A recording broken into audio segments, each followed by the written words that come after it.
it just got me thinking again, basically, going, that story's still out there, whatever it was. Presumably there was someone who wanted to talk, and maybe they still want to talk, and it wasn't much to go on, but I just started wondering, could we figure out what the story was?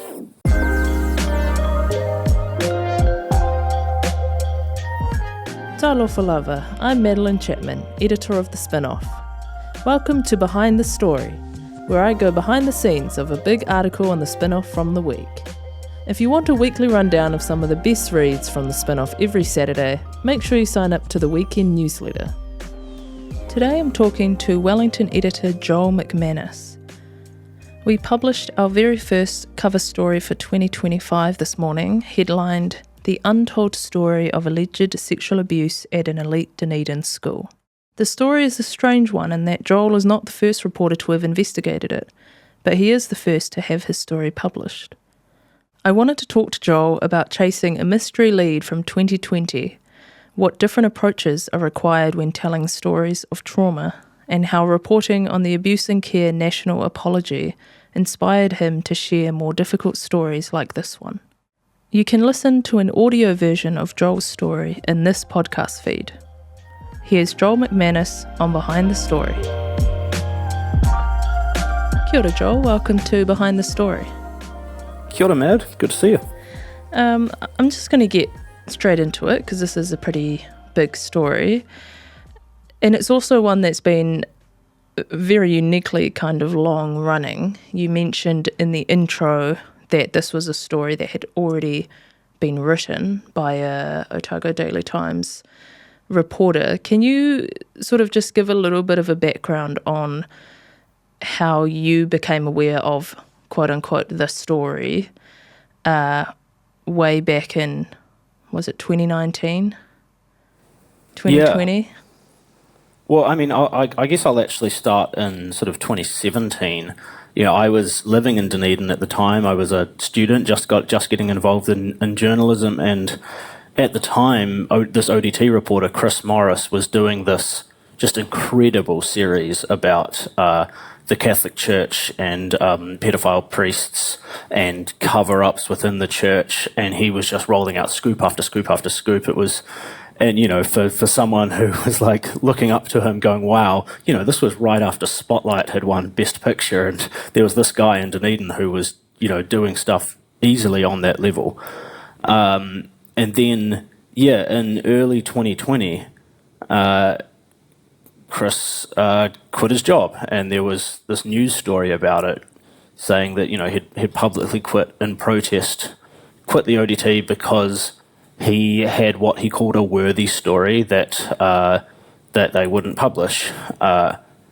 And, you know, the story was never reported, so, you know, no one knew what that story was, just that Chris thought it was worthy, and for whatever reason, the newspaper wasn't willing to publish it. And it was really actually only last year, while I was doing my attempt to travel the length of New Zealand by public transport, I went through Dunedin, and I just sort of remembered the story, you know, revisiting some old haunts, and it just got me thinking again, basically, going, that story's still out there, whatever it was. Presumably there was someone who wanted to talk, and maybe they still want to talk, and it wasn't much to go on, but I just started wondering, could we figure out what the story was? Yeah, and I remember you last year mentioning that you had kind of this idea again to try and find out what the story was. And I remember at the time, years ago, when Chris had quit, and I thought, oh, that is obviously a big story. It's obviously a risky story because there are lots of reasons why newsrooms don't publish stories all the time, usually for legal reasons. And you had said you were quite keen to find the story, and you also had kind of a theory of what you thought the story might be. Do you want to share what your original theory was? Yeah, I mean, I did go to Chris and ask him, and he basically said he works for the council now. He didn't want to be involved. But I had heard a lot of rumours around the story. You know, it was a bit of a thing that people in media circles, and especially Dunedin media circles, talked about. And I'd heard a lot of rumours that involved John McGlashan College, which is a private Presbyterian school in Dunedin. And so that's kind of all I was going off, and I just started making phone calls, Googling around a lot, being like, there's something happened at John McGlashan College, presumably in the area of abuse. And I actually did stumble upon this theory based on the Royal Commission inquiry into Dilworth School, because there was an incident, part of the report about Dilworth involved one of the principals there that was physically abusive, and that principal had previously worked at John McGlashan College. And so that was actually my original theory of what the story was. But yeah, basically, the more I thought maybe that's what it was, but again, there wasn't quite much to go on.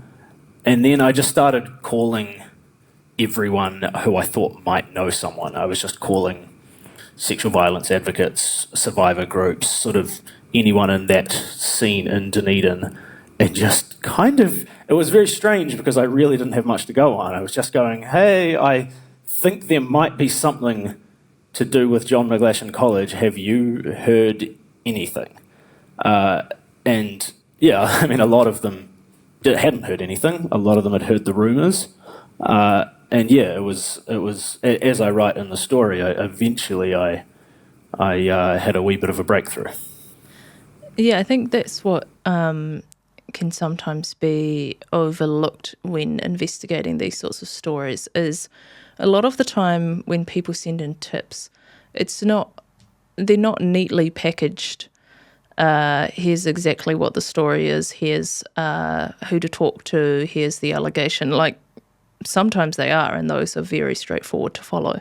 Other times it's like, maybe you should look into this company, or maybe you should look into, and then you're left kind of just fumbling around in the dark trying to find someone who might talk to you without knowing what they might talk to you about. And oftentimes those do just end up being nothing. You know, you call around a lot and you don't get anything, and then you just go, wow, I couldn't find the thing that this person was trying to point me towards.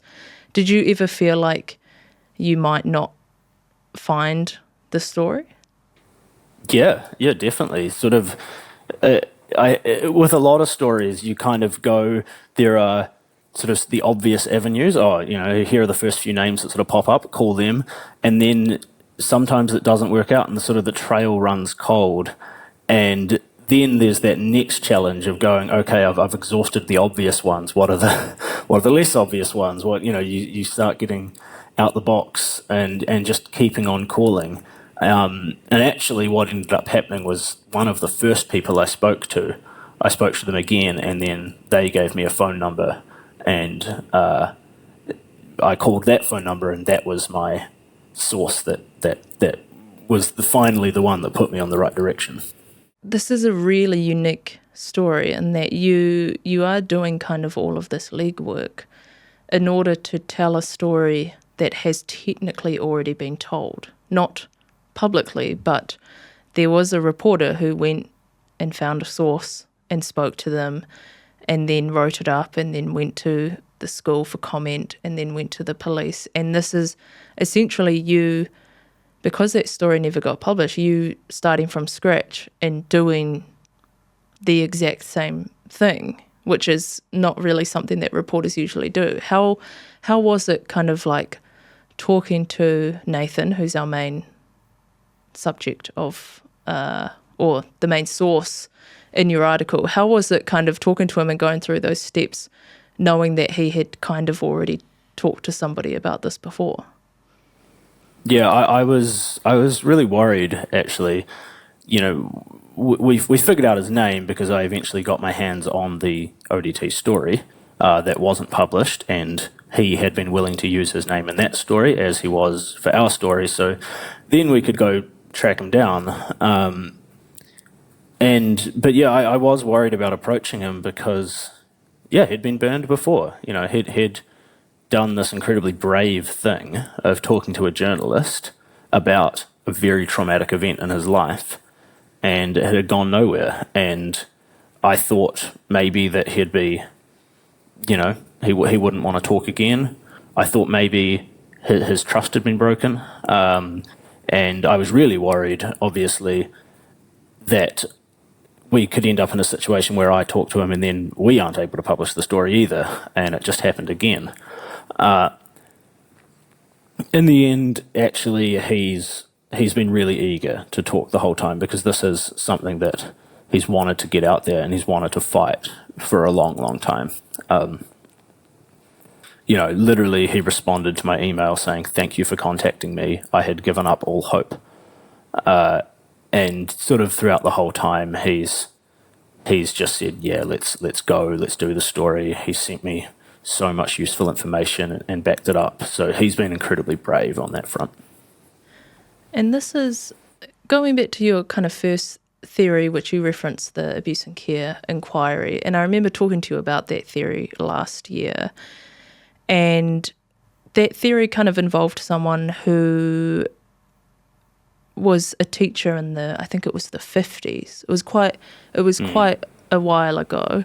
And my immediate concern as an editor was, who are you going to be able to find to talk to about this theory of yours that's still alive if these people were teenagers or even adults in the 50s? And actually what turned out to be the case was this was regarding events in the 80s and even the 90s, and so these people are still not very old. And I think that is where those sorts of stories become a little bit more closer to home for readers, when you realise that this sort of, it may be historical abuse, but it is still very much people who are trying to live their lives today. Did reporting on the abuse and care inquiry kind of, not necessarily change your approach, but maybe give you a bit of like motivation to be telling these sorts of stories? Yeah, it definitely did. I did a bit of reporting around the national apology on that. For one, I was inspired by the journalists, especially Aaron Smale, who has just done extraordinary work uncovering so much stuff here. And then I guess the others, but throughout that I interacted with some survivors, and I became a little bit more familiar with that world, because that is a pretty scary thing to report on. So getting a little bit more confidence operating in that area, I think, helped it for me personally. And then, yeah, of course, there's just a sense of justice, right? Because reporting on that and reading those documents just showed how widespread and how horrific this kind of stuff has been, and it's happened everywhere. This story that we're publishing right now is about one incident, and we know that there's been so many more all over the country in all sorts of different organisations. And the only thing that the best thing that we can do as journalists is just to tell those stories. And is there anything? I mean, Nathan has also done something quite rare and very brave, which is to very willingly put his first and last name and his face on this story, which often you get one or the other or none, but you still want to be telling those stories. And it does, unfortunately, make a big difference to readers to be able to put a face or a name to somebody that they read. It humanises a story that should already be very human, but it certainly helps. How was that in kind of, this guy has kind of entrusted his life story almost to you, which is not a pleasant life story. Do you feel a sense of like an extra sort of weight or responsibility when it comes to, this is this guy's one chance. Technically, he did it the first time and it didn't get published, but this is this guy's opportunity to like finally get his story out there? Yeah, I felt a lot of pressure on that front. I mean, it feels strange to be talking about my own feelings when he is the far more significant person in this and has gone through so much trauma. But there is so much weight, and I just don't want to let him down. And especially once he agreed to talk, there was this like we have to do right by him, and we have to do all we can to support him. And even listening to his story and writing it up, takes a toll. Like it's some pretty horrific stuff, and it's even just thinking about it is hard, let alone what it must have been like to go through it. Reporting these stories is obviously always very difficult, both for the subject and for the journalist, and there is a lot of trust involved and a lot of, particularly on the subject's part, to trust the writer to tell their story how it's supposed to be told. And one thing that the Spin-Off has published a few stories like this, particularly from the likes of Alex Casey, who is pretty excellent at telling these quite difficult stories.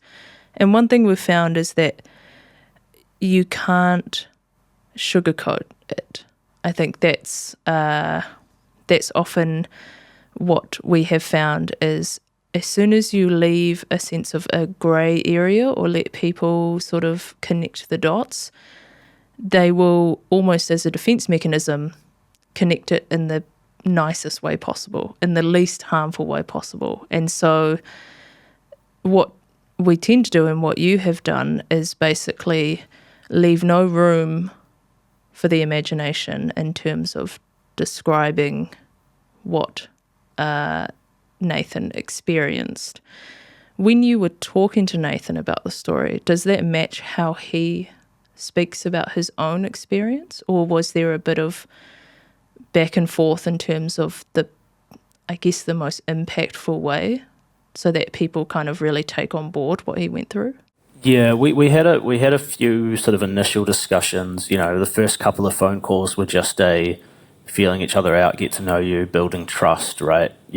I asked him a little bit about what happened to him, and he described it, but I could also sense that sort of being put on the spot and having to like recall from memory was hard for him. So in the end, we spoke on the phone several times, but I also thought that it might be more useful for him to write it out himself, to give himself the time to give as full as possible recollection of it. And so that's what he did, and that was what sort of most of the information came from. So we used sort of a combination of a written account and a verbal interview, which was again basically just about putting him in the most comfortable situation to describe what happened to him, without that sort of pressure of what if I say the wrong thing. We have actually noticed that with a couple of stories we've done.